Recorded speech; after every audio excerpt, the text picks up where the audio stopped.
And so it was a chance for me to, like you said, it's closer to home. Mhm. I was leaving a little bit of comfort because you can be an assistant coach and have a lot of success. You see it in the NFL all the time, All the right? time. Like, how many times has Josh McDaniels bounced around as an OC and he's got Super Bowl rings, Right. but he when he has the chance to take a head coach job. So I had that opportunity, and I got to start the AP program for seniors, the AP literature class Oh, that's dope. at Fulshire. It was really cool and a different type of experience, challenged me in a different way because I had taken on a program at George Ranch. I had been ingratiated into a team. Here it was me. It was just me. So if I built something and it failed, it's a public scenario. And then COVID hits. Oh yeah, the infamous COVID. Yeah, touches down on everything. It does.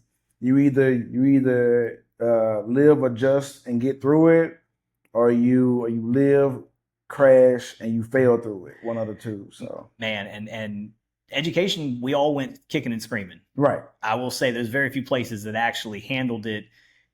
How do I put consistently? Yeah. So it was all over. And so I'm talking to friends in other districts, and we went through the hybrid model and then the online model, and it was exhausting. But eventually I got a call. I'm on LinkedIn. And what was really weird is I hadn't updated my LinkedIn in so long. Like you were asking, how did I get to this point today?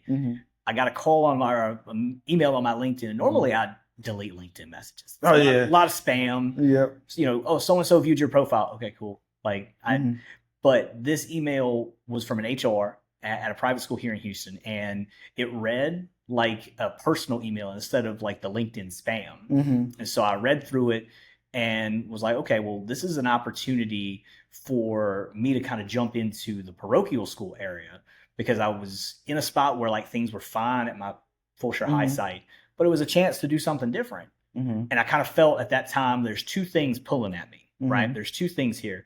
God has taken me to a parochial school, potentially, if this is my choice. And that's one pathway. The other pathway would be to stay where I'm at, where I'm kind of comfortable, don't take a risk. And I talked to my wife about it a lot. And I was like, I don't believe in coincidences. Everything happens for a reason. There is a reason that this email hit. Yeah. And there's out of the blue, like, what? It was. What? Yeah. It was legit out of the blue. I was on my conference period and was checking my email, and it popped through. And that's what really threw me off is, okay, rarely does an email from LinkedIn look like this. Normally it's spam. And so we talked about it. I worked with that HR person to get that navigation. And the most fun part about that is that it took 2 years to get to that school. First year interviews, things worked out. They really wanted me there, but couldn't make it work in terms of staffing and budget. And so we had to halt it.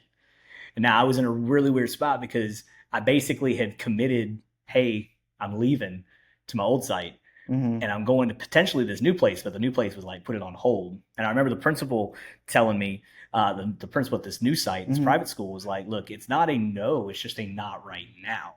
And I was like, okay, I think I can live with this. And it took a second. My wife helped me through it because it was actually, I had never been told no.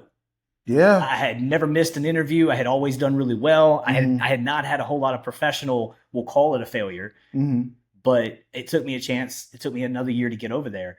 And I just finished my 5th year there.